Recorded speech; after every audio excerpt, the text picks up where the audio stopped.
This is the review between West Indies and USA. The match happened in Kensington Oval, Barbados, the same venue where India played Afghanistan. Well, sadly, you have to say USA's dream run in this tournament has come to an end in the second match in the Super 8 stage. West Indies showing why they are title contenders, bowled well but batted even more brilliantly, and it was a thorough and a clinical performance from a very strong West Indies side. West Indies won the toss and surprisingly decided to bowl first. But what was interesting is the match actually didn't start on time. There was a little bit of rain, after which the game started a little later than the scheduled time. USA got off to a very decent start after losing an initial wicket. They had a good 48-run partnership between Goose and Nitish Kumar, both of whom batted well. But once that wicket fell, from 51 for 1, they were 88 for 5 before eventually getting bundled out for 128. West Indies bowling was definitely very strong through the middle, especially from Russell, and Roston Chase was probably their best bowler, both picking up 3 wickets. It was a very iffy start from Alzarri Joseph, who rather went for 25 runs in his first 2 overs, but came back in the last 2 overs, bowled well and finished with figures of 4 overs, 1 for 31. Overall, Russell did a good job with the ball, was steady, especially at the back end, but it was Roston Chase who through the middle bowled really well and restricted USA to a very under par score. When it was West Indies' turn to bat, we are all used to the Caribbean flair, and that's exactly what they showed us yet again. But it was Shai Hope who got his opportunity for the second time in this tournament because Brandon King got injured, who came out flying.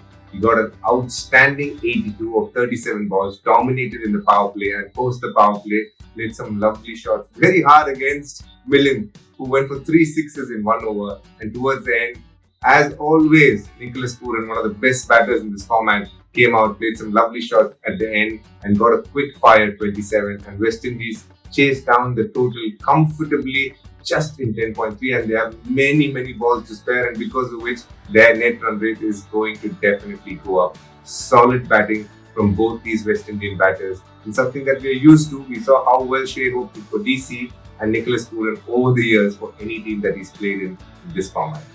When we speak about turning points in a match, I always think of one during the bowling effort and one with the batting effort. Let's start with the bowling effort. I thought USA had got off to a really good start, strong off the power play. Nitish Kumar and Goose actually were batting well. They hit some lovely shots against Alzarri Joseph, against Russell, and it looked like they were going to take down whoever was going to come in their way. And that's when Gudakesh Moti was introduced in the 7th over, and as soon as he came into the attack, got the wicket of Nitish Kumar, which was a major turning point because from there, from being 51 for 1, they slumped to 88 for 5, after which they struggled even more, couldn't stitch together the partnerships that they would have ideally wanted in T20 cricket before getting all out for 128. The turning point with the bat was definitely the introduction of Shai Hope into the 11 and as an opener. Previously he's batted at 3 and 4, but today he got the chance. Well, the player of the match today, Roston Chase, the off spinner. Yes, he bowled brilliantly. Gudakesh Moti got the dismissal, but from the other end, it was Roston Chase who came in, picked up 3 wickets. He picked up Corey Anderson, he picked up Harmeet Singh off the next ball, and he picked up a very important wicket before that, which was Aaron Jones. Because Aaron Jones can take down spinners, and he played the same shot which he's good at, which is to play the slog sweep, but didn't connect with Roston Chase. That was a key moment in the game. But overall, you have to say Roston Chase gave what West Indies needed, which was control through the middle, didn't give away anything easy. The only advantage Roston Chase has, apart from his height, is the fact that he was making the batters try and hit into the wind, which is always a hard task anywhere in the Caribbean. And he used that line to good effect, made it really hard for the right-handers and the left-handers, and that is what got him success. Again, a very key player for West Indies to do well, and the next match against South Africa, he needs to bring his bowling to the fore because there are a couple of left-handers that needs to be dealt with, and he is the man to do it for West Indies, I'm sure.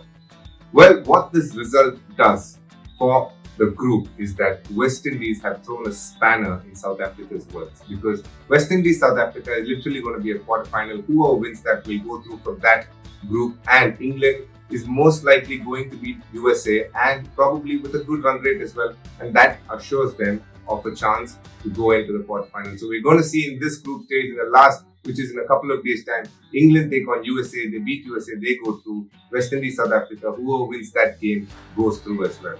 What's the big game? India take on Bangladesh in Antigua.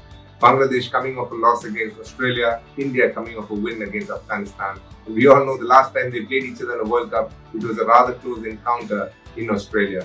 So I'm sure India would like to make amends. Bangladesh, on the other hand, would like to say, that wasn't a fluke, we're coming at you again. So it's going to make for a mouth-watering encounter. And watch it all on the preview on Cricbuzz Live.